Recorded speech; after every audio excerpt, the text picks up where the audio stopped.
नमस्कार मैत्रिणींनो, माझ्या यूट्यूब चॅनलमध्ये तुमचं खूप खूप स्वागत. तर आज कच्च्या टोमॅटोची चटणी कशी करायचं तो व्हिडिओ मी तुम्हाला दाखवणार आहे. तर त्याच्यासाठी आता 4-5 आपण कच्चे टोमॅटो घेतलेले आहेत, कोथिंबीर घेतल्या, भाजलेले शेंगदाण्याचा कूट घेतलेला आहे, ओल्या मिरच्या 4-5 घेतलेले आहेत, जिरे थोडे घेतलेले आहेत, कांदा चिरलेला घेतलेला आहे. आता त्याच्यासाठी मी गॅसवरती कढई तापत ठेवलेली आहे. मी लोखंडी कढईमध्ये शक्यतो जास्त भाज्या करतो लगेच आपण काढायच्या, कारण आपल्याला त्याच्यापासून आयर्न व फॉस्फरस मिळतं, त्यामुळे आपण लोखंडी कढईचा वापर करायचा. तर आता मी कढईमध्ये तेल 1-2 पळ्या ओतलेल्या आहे. आता तेल आपलं कडल्यानंतर आपण त्याच्यामध्ये कांदा टाकायचा.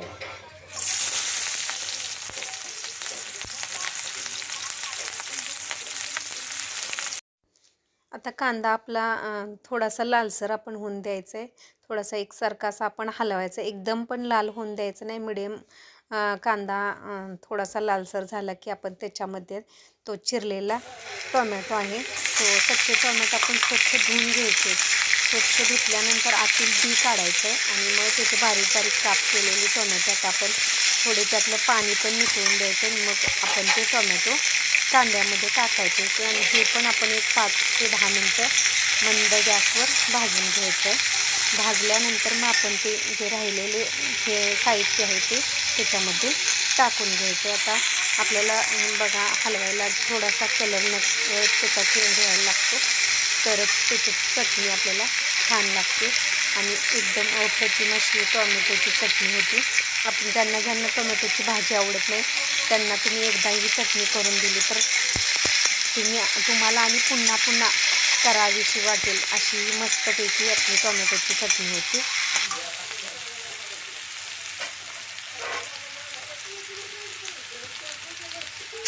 आता टोमॅटो थोडासा भाजल्यानंतर आता आपण लाल मिरच्या, तुम्हाला जसं तिखट कमी जास्त पाहिजे त्या पद्धतीने तुम्ही मिरच्या घालायचे. तर मी याच्यामध्ये 4 मिरच्या घातलेल्या.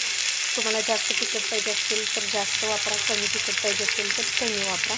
तुम्हाला तिखट कमी जास्त कसं असेल हवं असेल त्या पद्धतीने तुम्ही त्याच्यामध्ये मिरच्या वापरायचे. आता त्या मिरच्या थोड्याशा घातल्या की लसूण टाकायचं, आल्याचे 2 तुकडे टाकले तरी चालतील. आता हे सर्व मिश्रण भाजल्यानंतर आपण जे जिरे घेतलेले ते जिरेसुद्धा आपण ह्याच्यामध्ये टाकायचे. तर असं 15 ते 20 मिनटं हे मिश्रण. आता आपण असं एक 5 ते 10 मिनटं असा कच्चा टोमॅटो आपण भाजून घ्यायचा आहे. तर आता ते भाजल्यानंतर आता आपण अगदी शेवटी जिरे टाकायचे. अगोदर जर तुम्ही जिरे वापरले तर ते करपतात आणि करपट वास येतो असं चटणीला, त्यामुळं अगदी एकदम सगळं पूर्ण साहित्य भाजून झाल्यानंतर शेवटी जिरं टाकायचे आहेत. कोथिंबीर तुम्हाला टाकू वाटली तर तुम्ही ह्याच्यामध्ये टाका किंवा मिश्रण ज्यावेळी आपण बारीक करतो त्यावेळी तुम्ही वापरले तर चालेल. आणि दक्षिण भारतात प्रत्येक डिशला ही चटणी असते, अतिशय टेस्ट लागते ह्या चटणीला. आणि जर कच्च्या टोमॅटोऐवजी तुम्ही जर पिकलेले टोमॅटो वापरले तर त्याची चटणीसुद्धा एकदम अप्रतिम अशी चटणी होती. आणि हा व्हिडिओ शेवटपर्यंत नक्कीच बघा. तर आता हे आपलं पूर्ण सर्व मिश्रण भाजून झालेलं आहे. आता हे भाजल्यानंतर एक 5 ते 10 मिनटं थंड व्हायला ठेवायचं आहे आपण आणि पुन्हा आपण मिश्रण बारीक करायचं आहे. आता हे भाजलेलं मिश्रण गार होण्यासाठी आपण एका ताटामध्ये काढून ठेवायचं. एक 5च मिनटात ते थंड होतं आणि त्या मिश्रणामध्येच आता आपण वरून कोथिंबीर टाकायची आणि मीठ तुम्हाला जसं पाहिजे त्या पद्धतीने कमी जास्त तुम्ही त्याच्यामध्येच घालायचं आहे. आणि थोडं एक थंड झाल्यानंतर आपण ते मिश्रण मिक्सरला लावून घ्यायचं आहे. तर असेच नवनवीन व्हिडिओ पाहण्यासाठी माझ्या चॅनलला सबस्क्राईब करा.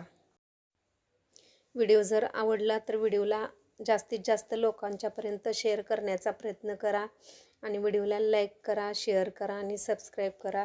व्हिडिओ शेवटपर्यंत नक्कीच बघा. आणि ही आता आपलं साहित्य थंड झालेलं आहे. आता एका मिक्सरच्या भांड्यामध्ये आपण ते घ्यायचं आहे आणि फिरवून असा या पद्धतीने ही आपली चटणी तयार झालेली आहे. तर आपल्याला कूट जो वापरायचा आहे तो भाजलेले शेंगदाण्याचा कूट वापरायचा आहे. आता ही तयार चटणी जी आहे ह्याच्यामध्येच आपण तो वरून कूट घालायचा आहे आणि मिश्रण आपण हाताने एकजीव करून घ्यायचं आहे. तर मस्तपैकी अशी आपली कच्च्या टोमॅटोची चटणी तयार झालेली आहे. आणि व्हिडिओ कसा वाटला कमेंटमध्ये नक्कीच सांगा. तर असेच माझे नवनवीन व्हिडिओ पाहण्यासाठी बेल आयकॉनला ऑलला क्लिक करा, म्हणजे माझ्या येणाऱ्या व्हिडिओची नोटिफिकेशन तुम्हाला येईल. चला तर मैत्रिणींनो, कच्च्या टोमॅटोची चटणी तुम्हाला कशी वाटली कमेंटमध्ये नक्कीच सांगा. पुढील व्हिडिओमध्ये भेटू. धन्यवाद.